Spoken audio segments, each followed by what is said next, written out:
오늘 제119주년 미주 한인의 날을 맞았습니다. 뉴욕주에서는 교내 방과 후 활동에 새로운 방역 방침을 내놓았습니다.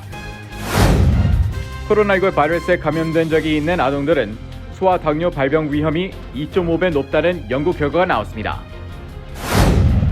뉴욕주가 긴급 렌트 지원 프로그램의 신청을 다시 받기 시작해 퇴거 위기에 놓인 가구들이 퇴거 유예 조치를 받을 수 있는 가능성이 열렸습니다. 뉴저지주에서 학교 괴롭힘 방지법, 일명 멜로일법이 발효돼 학교 폭력 가해자의 부모들도 처벌을 받게 됐습니다. 제너럴 모터스가 올해 여름 온라인 중고차 거래 플랫폼 카브라브를 론칭하면서 중고차 시장에 진출합니다. 커네티컷주의 한 고등학생이 경기 중 타 학생과 충돌해 사망한 후 경기 중 목 보호대 착용이 의무화돼야 한다는 목소리가 나오고 있습니다. 오미크론 변이의 확산 속에 주간 실업수당 건수가 폭등하고 있습니다.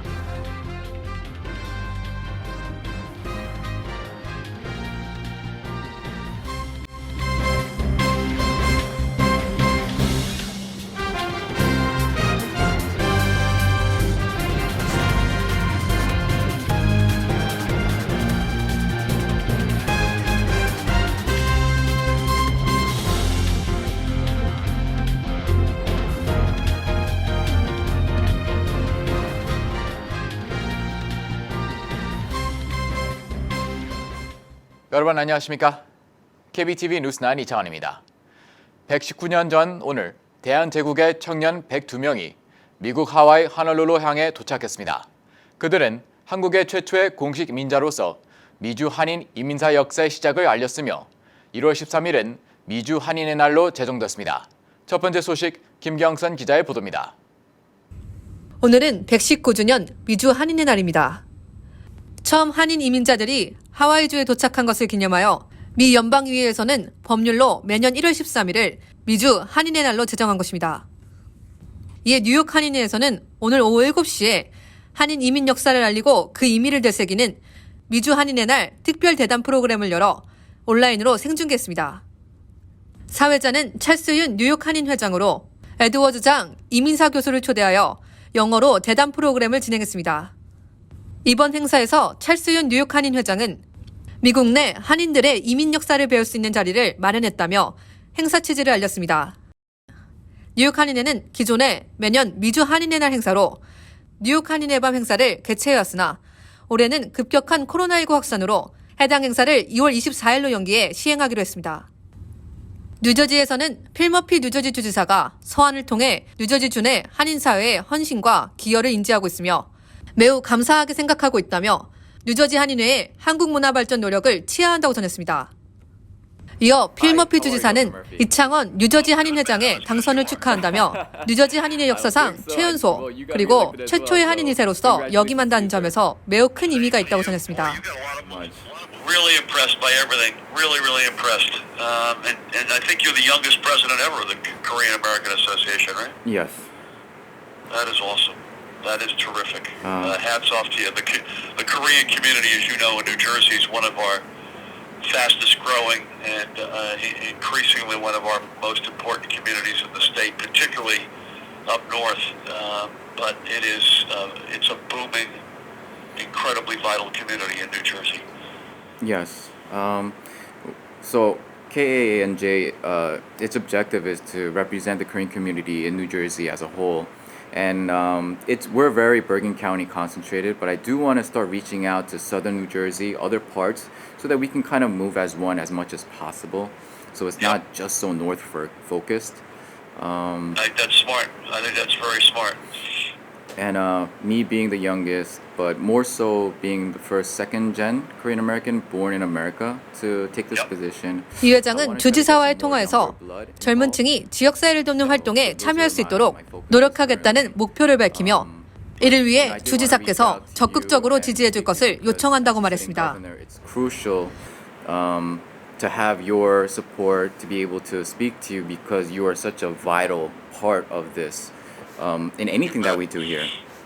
You bet. Well, I've enjoyed and I'm honored by it. I've enjoyed very good relations with the Korean community, and I look forward very much to those deepening and as you suggest, maybe getting to some folks that we're not yet getting to in the community up and down the state, especially younger folks, which I would love to join you in that endeavor. 한편 백악관에서도 서한을 통해 한인 사회가 미국의 성장과 번영에 큰 역할을 했다고 치하했습니다. 또한 한인들은 사회 모든 분야에서 활약하며 팬데믹과 같은 국가 위기 상황을 극복하기 위해 헌신하고 있다며 이와 같은 한인들의 노고에 감사한다고 전했습니다. KBTV 뉴스 김교선입니다. 뉴욕주에서는 지난 3일부터 새로 시작한 테스트 스테이 프로그램을 통해 코로나19에 노출된 학생들도 코로나19 검사에서 음성 판정을 받으면 학교를 계속 나올 수 있었는데요. 이제부터는 방과 후 활동에는 참여할 수 없게 됐습니다. 계속해서 김경선 기자의 보도입니다. 뉴욕 보건부가 주내 학교를 대상으로 새로운 방역 방침을 내놓았습니다. 해당 방역 방침에 따르면 부스터샷 자격이 되는 12세의 학생들 중 코로나19 감염자에게 노출되었으나 부스터샷을 접종받지 않았을 경우 스포츠 활동과 같은 방과 후 활동에 참여하지 못합니다. 앞서 뉴욕주에서는 지난주부터 테스트 투 스테이 프로그램을 시행해 코로나19에 노출된 학생이더라도 백신 접종 여부와 상관없이 진단검사에서 2번 연속으로 음성 판정을 받을 경우 격리 없이 학교에서 수업을 들을 수 있습니다. 하지만 이번에 발표된 새로운 방역 방침에 의해 방과 후 활동에는 참여할 수 없게 된 것입니다. 단 부스터샷 접종 대상이 아닌 12세 미만 학생들에게는 적용되지 않으며 모든 연령의 학생은 정규 수업에는 부스터샷 접종 여부와 상관없이 참석할 수 있습니다. 또한 백신 접종 여부와 무관하게 양성 판정을 받은 모든 학생들은 5일간 격리됩니다. 한편 뉴욕주의 공립학교들은 이번 개학 이후 지난 2주 동안 기록적인 수의 결석자가 발생했다고 보고했습니다. 또한 지난 11일 뉴욕의 스타이브센트 고등학교와 브루클린 기술고등학교의 학생들은 원격 학습에 대한 선택권과 안전한 교실에서 학습할 권리를 요구하며 시위를 벌였습니다. KBTV 뉴스 김교선입니다. 코로나19에 감염됐다가 회복한 어린이들은 당뇨병에 걸릴 위험이 높다는 질병통제예방센터 CDC의 연구 결과가 나와 주목을 받고 있습니다. 자세한 소식 안지영 기자가 전해드립니다. 미 질병통제예방센터 CDC의 연구 결과에 따르면 코로나19에 감염됐던 어린이들의 당뇨병 발병 확률이 그렇지 않은 어린이들에 비해 2.5배 높습니다. CDC가 2020년 3월 1일부터 2021년 6월 28일 사이 코로나19 확진 판정을 받았던 18세 이하 어린이 및 청소년 250만 명을 대상으로 한 비교 연구에서 이런 결과를 얻었다고 ABC 방송은 12일 보도했습니다. CDC는 확진된 어린이 및 청소년을 대상으로 새로 당뇨병 진단을 받을 위험을 조사하고 이를 코로나19에 걸리지 않았거나 다른 호흡기 감염에 걸린 청소년들과 비교했습니다. 그 결과 코로나19에서 회복된 어린이는 확진 30일 이후 새로 당뇨병 진단을 받을 위험이 코로나19에 걸리지 않았거나 다른 호흡기 감염에 걸린 어린이들보다 2.5배 높은 것으로 나타났습니다. 코로나19가 당뇨병 위험 증가와 관련이 있을 가능성은 앞서 성인에서도 드러난 바 있습니다. 지난해 6월 발표된 2건의 연구는 코로나 바이러스가 췌장 베타세포를 감염시켜 인슐린 분비를 감소시킴으로써 제1형 당뇨를 유발할 수 있음을 보여줬습니다. 제1형 당뇨는 인슐린이 분비되지 않아 인슐린 주사나 펌프로 매일 인슐린을 몸에 공급해야 합니다. 제2형 당뇨는 인슐린이 분비는 되지만 인슐린 저항성으로 세포가 인슐린에 제대로 반응하지 못하는 질환입니다. 어린이와 청소년들에 대한 이번 분석에는 제1형과 제2형 당뇨가 모두 포함되어 있다고 CDC는 설명했습니다.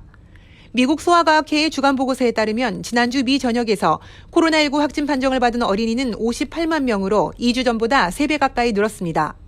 CDC에 따르면 이번 연구 결과는 코로나19 예방접종의 중요성을 강조하고 있습니다. 현재 5세 이상 아동은 모두 화이자 백신 접종이 가능하며 12세 이상의 어린이와 5세에서 11세 사이의 특정 면역결핍 아동도 화이자 백신을 3차 접종할 수 있습니다. KBTV 뉴스 안지영입니다. 지원 프로그램 신청을 다시 받고 있습니다. 오는 16일 주내 5만 9천여 가구가 퇴거 위기에 놓였는데 해당 프로그램의 지원을 받게 되면 자동으로 퇴거 유예 조치를 받을 수 있습니다. 김경선 기자의 보도입니다. 오는 15일 뉴욕주의 강제 퇴거 금지 행정명령이 만료될 예정입니다. 이에 임대료를 내지 못해 부동산 소유주들로부터 소송을 당한 주내 5만 9천여 가구가 퇴거 위기에 놓였습니다. 단 긴급 지원 프로그램 ERAP 신청자들은 퇴거 유예 조치를 받을 수 있는데 이 때문에 앞서 6일 주법원 링코틀러 판사는 해당 프로그램의 신청을 영업일 기준 3일 안에 제기할 것을 명령했습니다. 이에 따라 11일부터 다시 렌트 지원 포털이 열려 지원이 가능하게 되었습니다. 해당 프로그램은 작년 11월에 시작되었으나 자금이 고갈되어 신청 접수가 중단된 바 있습니다. 이에 민권센터에서도 한인들의 ERAP 신청을 돕고 있으며 신청 후에도 주정부의 자금 부족으로 인해 실제로 지원 승인을 받은 사람들이 지원금을 수령받을 수 있을지는 확실하지 않다고 전했습니다. 민권센터는 작년 6월 1일부터 시작된 뉴욕주 긴급 채널 렌트비 지원 프로그램 ERAP 관련하여 그동안의 세입자분들과 임대주분들을 좀 도와왔습니다. 이번에 다시 재개된 것은 연방 기금이 확보되지 않은 상태에서 법원의 명령에 따라서 신청서를 접수하는 것입니다. 따라서 신청은 다시 재개되었지만 실제로 혜택을 받게 될지는 아직 알 수 없습니다. 만약에 새롭게 긴급 채널 렌트비 지원 프로그램에 신청하고자 계신 분들이 있다면 저희들이 직접 서비스를 대행할 예정입니다. 그럼에도 법원은 포털을 통해 ERAP를 신청하는 세입자들은 퇴거 유치를 받을 수 있어야 한다며 ERAP의 신청을 재개하도록 한 것입니다. 법원의 결정에 따라 주정부는 신청 접수를 다시 시작하지만 실제로 지원금을 지급하기 위해서는 추가 자금이 필요하다고 강조했습니다. 이에 캐시 호컬 뉴욕주지사는 오는 15일 10억 달러의 연방 자금을 재차 요청할 예정입니다. 호컬 뉴욕 주지사 및 게빈 뉴섬 캘리포니아 주지사 등 민주당 주지사들은 공동으로 연방정부의 렌트 지원을 위한 연방 자금을 요청하는 서한을 보낼 예정으로 알려졌습니다. KBTV 뉴스 김여선입니다. 뉴저지주가 교내 괴롭힘으로 인한 학생들의 자살과 같은 불상사를 막기 위해 가해 학생 부모에 대한 처벌을 강화하는 법안을 발의합니다. 안지영 기자가 보도합니다. 11일 필머피 주지사는 뉴저지의 교내 괴롭힘 방지법을 강화하기 위한 초당적 법안에 서명했습니다. 멜로리법이라고 불리우는 이 법안은 교내에서 학우를 협박 또는 정신적 육체적으로 학대하거나 따돌릴 경우 가해 학생을 포함해 그 부모까지 처벌받도록 하는 것을 골자로 합니다. 멜로리법은 멜로리 그로스먼이라는 소녀의 이름을 따서 만들어진 법입니다. 2017년 뉴저지 모리스 카운티 로크웨이에 거주하던 12살 소녀 멜로리 그로스먼은 학교 친구들의 괴롭힘으로 결국 자살에 이르게 됩니다. 멜로리의 죽음을 안타깝게 여긴 사람들은 교내 괴롭힘 방지 운동단체 멜로리의 군대를 결성해 지역사회와 주정부의 학내 괴롭힘 방지법 제정을 위한 활동을 꾸준히 펼쳐왔습니다. 그 결과 멜로리법은 모리스 카운티의 민주당 소속 주 상원 조세 페나치오 의원과 미들섹스 카운티 패트릭 디그난 의원의 후원을 받아 지난해 12월 뉴저지 주 상원을 통과했고 이번 달 초 주 하원을 통과했습니다. 필머피 주지사의 서명과 동시에 발효된 이 법안에 따르면 교내 괴롭힌 가해 학생과 부모는 법원의 명령을 받아 괴롭힘 방지와 사이버 학대 방지 교육을 이수해야 합니다. 그리고 이를 행하지 않으면 최소 $100에서 최고 $500의 벌금을 부과합니다. 현재까지는 최소 $25에서 $100의 벌금만 부과됐습니다. 또한 이 법안은 괴롭힘을 당한 학생이 발견되거나 보고되면 학교와 학군 그리고 학부모들은 책임자를 명확히 정해 문제 해결에 나서야 하며 괴롭힘 발생 장소는 학교뿐만 아니라 학교 밖과 사이버 공간 등을 모두 포함하도록 했습니다. 그러나 많은 학부모들은 멜로리법의 취지에 비해 처벌의 금액이 약소하다며 법의 실효성에 회의적인 반응을 보이기도 했습니다. KBTV 뉴스 안지영입니다. 자동차 시장 진출을 선언했습니다. 코로나19 팬데믹 여파로 몸집이 커진 중고차 시장의 지각 반동이 예상됩니다. 계속해서 안지영 기자의 보도입니다. 제네럴 모터스 GM은 올여름 온라인 중고차 거래 플랫폼 카브라보를 선보일 예정이라고 월스트리트저널이 11일 보도했습니다. GM은 대표 브랜드인 쉐보레 3,800대와 뷰익 그리고 GMC 딜러들이 보유한 차량과 금융자회사 GM 파이낸셜이 렌터카 업체 등에서 회수한 차량을 판매할 계획이라고 밝혔습니다. 여기에 GM의 플래그십 브랜드 캐딜락도 자체 중고차 판매 플랫폼을 만들 예정이라고 덧붙였습니다. 현재 GM 미국 딜러들이 보유한 중고차 재고는 40만 대 규모입니다. GM은 이 플랫폼에서 자사 차량과 타 완성차 업체의 중고차도 함께 판매할 계획입니다. 이 소식에 기존 업체들은 긴장하는 분위기가 역력합니다. 물량을 앞세운 GM이 중고차 시장에 진출하면 기존 중고차 판매 업체를 누르고 단숨에 1위에 올라서게 된다며 업계 관계자들은 말했습니다. 월스트리트저널은 GM의 중고차 사업 진출로 미 최대 중고차 판매 업체 카바나와 글로벌 중고차 업체 카맥스, 그리고 온라인 중고차 기업 브룸 등 기존 시장에서 새로운 경쟁 구도가 형성될 것이라고 전망했습니다. 현재 카바나의 보유 차량은 5만 5천 대 수준으로 재고만 비교해도 카브라보가 7배 이상 많습니다. GM이 중고차 시장에 뛰어드는 건 성장 가능성 때문입니다. 꾸준히 몸집을 불려온 미국 중고차 시장은 코로나19 이후 반도체 공급난으로 신차 출고에 차질이 생기면서 연간 중고차 판매량은 4천만 대까지 뛰는 등 가파른 성장세를 보이고 있습니다. KBTV 뉴스 안지영입니다. 지난 8일 커네티컷주의 10대 남학생이 아이스하키 경기 도중 다른 선수와 충돌하여 사망에 이르는 비극적인 사고가 발생했습니다. 이에 안전을 이유로 청소년 아이스하키 선수들에게 목 보호대 착용을 의무화해야 한다는 목소리가 커지고 있습니다. 김경선 기자입니다. 뉴욕타임즈에 따르면 커네티컷주의 세인트 루크 고등학교의 학생 16세 테디 발킨드가 지난 8일 아이스하키 경기 도중 다른 학생과 충돌하여 사망했습니다. 테디의 죽음을 목격한 관중, 학교 친구들은 충격을 금치 못했습니다. 이에 아이스하키 경기에 참여하는 청소년 학생들을 대상으로 목보호대 착용을 의무화해야 한다는 움직임이 나오고 있습니다. 사망자 테디의 친구 사무엘 브랜드는 목보호대 착용 의무화 규정이 생겨야 한다며 해당 규정이 통과되면 다른 친구들이 안전히 아이스하키를 할 수 있을 것이라고 말했습니다. I'm going to get a rule changed. I'm going to make kids wear neck guards. I'm going to make hockey safe. 사무엘은 청원서를 통해 USA 하키 단체에서 목보호대를 의무화할 것을 요청하고 있습니다. USA 하키 단체와 주정부 산하기관인 코네티컷주 하키회의에서는 현재 목보호대 착용을 권고하고 있지만 의무화하진 않았습니다. 코네티컷주 하키회의 블랙스리 부회장은 코네티컷주를 제외한 전국의 49개의 주가 목보호대 착용이 불필요하다고 생각하고 있기에 목보호대 착용이 의무화되기에는 어려움이 있을 것이라고 전했습니다. 그러면서 2018년까지는 코네티컷주가 아이스하키 경기에서 목보호대를 의무화하는 유일한 주였으나 선수들과 학부모들의 반발로 의무화 규정이 해제됐다고 전했습니다. KBTV 뉴스 김경선입니다. 오미크론 변이의 확산 속에 실업수당 건수가 폭증하고 있습니다. 지난주 신규 실업수당 청구 건수는 23만 건으로 2달 만에 최고치를 기록했습니다. 보도에 안지영 기자입니다. 13일 노동부에 따르면 지난주 신규 실업수당 청구 건수는 23만 건으로 집계됐습니다. 이는 전주 20만 7천 건 대비 2만 3천 건 증가한 수치로 시장 전망치 20만 건을 3만 건가량 상회했습니다. 지난해 11월 둘째 주 27만 건을 기록한 이후 2달 만에 최대치입니다. 최근 한때 20만 건 아래로 내려갔던 주간 실업수당 청구가 다시 늘어난 건 오미크론 변이 바이러스의 확산 때문입니다. 하루 평균 확진자 수가 폭증하면서 일시 해고 사례가 늘고 있는 것입니다. 코로나19 확진자 급증으로 일부에서 일시적으로 문을 닫았고 그 영향을 받은 노동자들이 실업수당을 신청한 것이라고 블룸버그 통신은 전했습니다. 다만 이는 코로나19 사태 이전의 수준은 유지한 것으로 전문가들은 보고 있습니다. 주간 실업수당 청구는 지난해 11월 말 이후 20만 건 안팎을 지속하고 있습니다. 주간 실업수당 청구 건수는 코로나19가 닥친 2020년 3월 말과 4월 초에 걸쳐 높게는 600만 건 이상으로 치솟았다가 서서히 하락해 왔습니다. 다만 최소 2주 이상 실업수당을 신청하는 계속 실업수당 청구 건수는 156만 건으로 감소해 1973년 이후 최소치 기록을 다시 썼습니다. 계속 실업수당 청구 건수는 2주 전 기준으로 집계됩니다.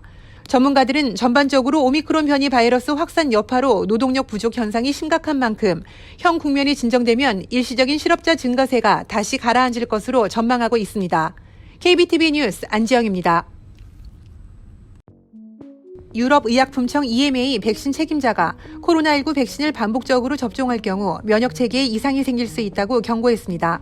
11일 블룸버그 통신은 EMA를 인용해 4개월마다 코로나19 백신을 추가로 접종하면 결국 면역체계가 약화되고 사람들이 지칠 수 있다고 보도했습니다. 세계보건기구 WHO 백신 기술자문그룹도 기존 백신을 반복적으로 접종하는 것은 실행 가능한 성공 전략이 아니라면서 새 변이 감염에 큰 효과가 있는 새로운 백신 개발이 필요하다고 조언했습니다. 13일 바이든 대통령은 뉴욕, 뉴저지, 오하이오, 로드아일랜드, 미시간과 뉴멕시코 등의 군 의료팀을 병원에 배치한다고 발표했습니다. 오미크론 환자가 급증하는 가운데 의료진 역시 코로나에 감염되며 인력난이 심화된 데 따른 것입니다. 이와 함께 바이든 대통령은 코로나 검사 키트를 5억 개 추가로 구입해 미국 전역에 무료로 배포하겠다는 계획도 밝혔습니다. 이는 기존 5억 개에 이은 추가 구입뿐입니다. 민주당 소속 앨렌박 뉴저지주 37선거구 하원 의원이 지난 11일 주 의사당에서 취임 선서를 하고 2년 임기를 시작했습니다. 박 의원은 지난해 11월 선거에서 승리해 한인 여성 최초 뉴저지주 하원 의원이 됐습니다. 미 전역의 식료품점에 빵과 고기, 우유 등 필수 식품이 제때 공급되지 못하면서 진열대가 비어있는 사례가 다시 등장했습니다. 최근 트위터에는 뉴욕의 트레이더조 식료품점 진열대가 비어진 모습이 담긴 사진이 잇따라 올라오기도 했습니다. 각 언론들은 전염성이 강한 오미크론 변이 확산으로 농장과 식품 가공업체, 그리고 배송업체와 식료품점 근로자를 감염시켰고 공급 차질로 이어졌다고 진단합니다. 여기에 최근 이상기후로 중서부와 북동부에 몰아친 토네이도와 눈폭풍도 유통망에 큰 타격을 줬습니다. 워싱턴 포스트는 오미크론 확산과 물가 상승으로 외식 대신 집에서 식사하는 사람들이 늘었고 이는 식료품 수요 상승으로 이어지고 있다고 전했습니다. 잠시 후 커뮤니티 브리핑을 전해드립니다.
이어서 환율과 증시 전해드립니다.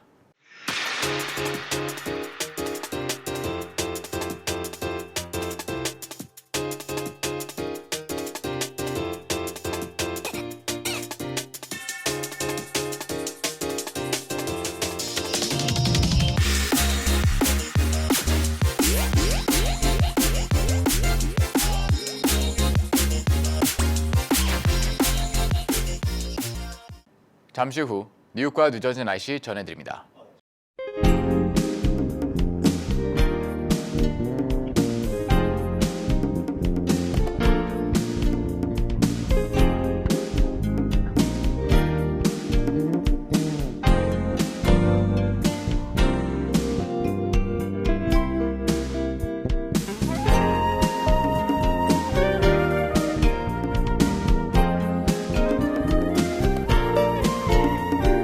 KBTV 뉴스9 마칩니다. 오늘도 시청해주셔서 감사합니다. 편안한 밤 보내시기 바랍니다.